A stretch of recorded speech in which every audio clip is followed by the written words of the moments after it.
Linéarité, deuxième partie. Nous commençons avec un exemple d'application linéaire dont la source est l'espace vectoriel de tous les polynômes de degré plus petit ou égal à 10, et le but de cette application linéaire est l'espace vectoriel des polynômes de degré plus petit ou égal à 11. L'application M que nous considérons est la multiplication par le polynôme t plus 1, si bien que l'image d'un polynôme f, c'est le polynôme f multiplié par t plus 1. Cette application est linéaire parce qu'elle est compatible avec la somme. T plus 1 fois une somme de deux polynômes, c'est t plus 1 fois f plus t plus 1 fois g. On reconnaît la distributivité. Et la multiplication est aussi compatible avec l'action des scalaires. T plus 1 fois lambda f, c'est lambda fois t plus 1 fois f. C'est l'associativité de la multiplication de polynômes et la commutativité qu'on utilise ici. De cette application M, j'aimerais calculer le noyau pour comprendre si elle est injective. Le noyau de M, ce sont tous les polynômes qui ont la propriété que t plus 1 fois f est égal à 0.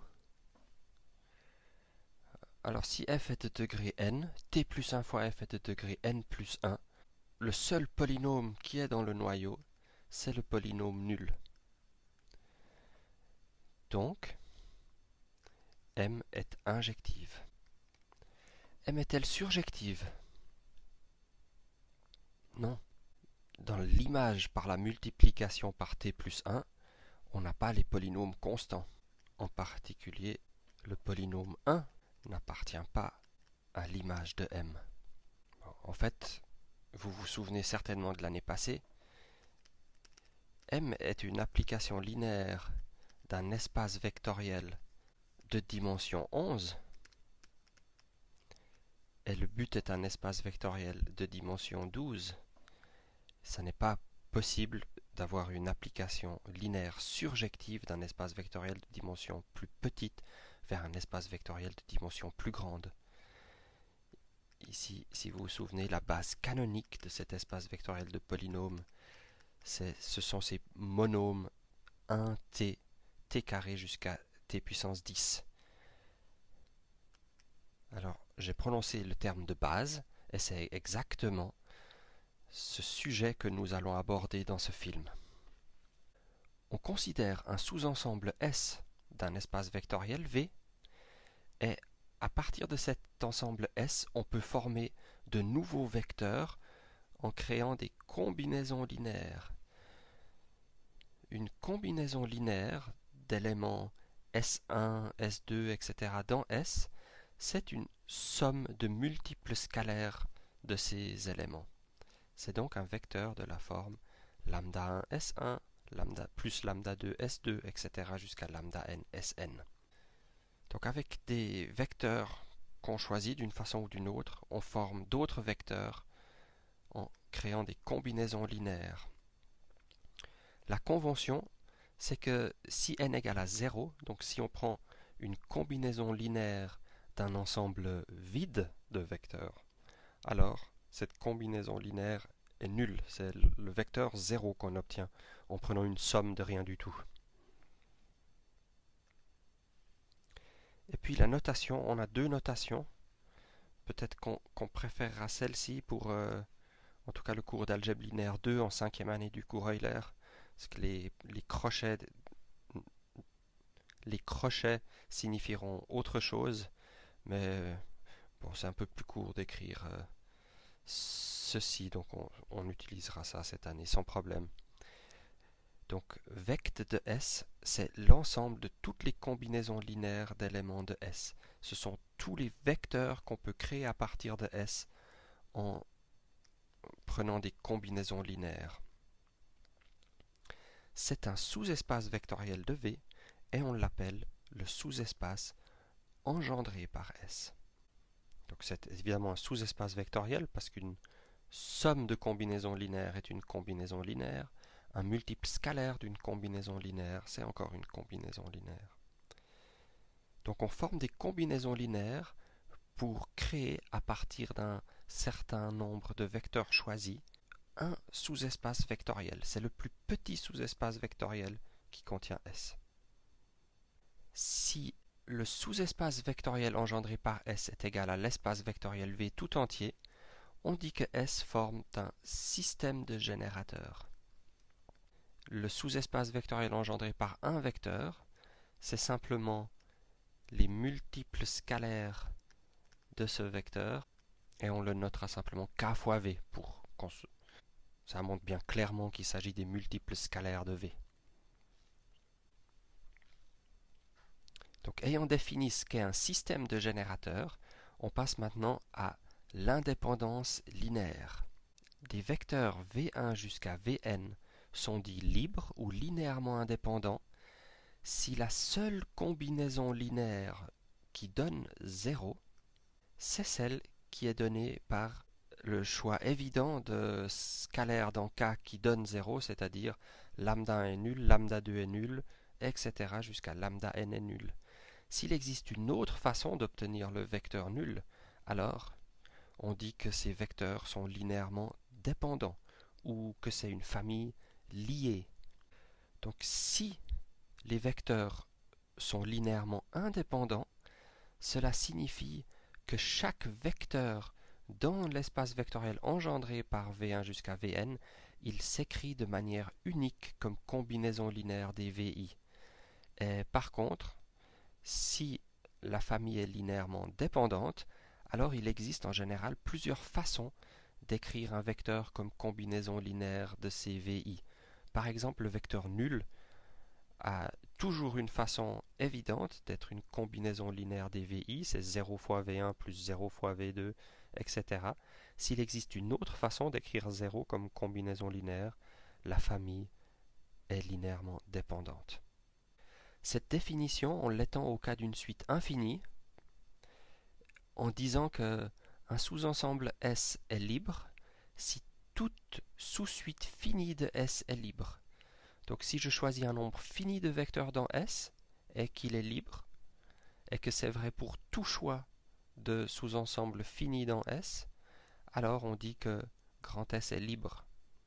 C'est le cas par exemple des monômes 1t, t carré, tn, tn plus 1, etc. On continue comme ça jusqu'à l'infini. Ça c'est une famille libre dans l'espace vectoriel des polynômes à coefficients dans K. Pour terminer, et puis dans le chapitre suivant, on introduira la notion de base. Regardons des matrices qui ont 2 lignes et 3 colonnes. J'ai les 5 matrices suivantes. La première a une ligne de 0. La quatrième, elle a une autre ligne de 0. La cinquième, elle a une colonne de 0. On voit que A2, c'est 2 fois A1 plus 1 tiers de A4.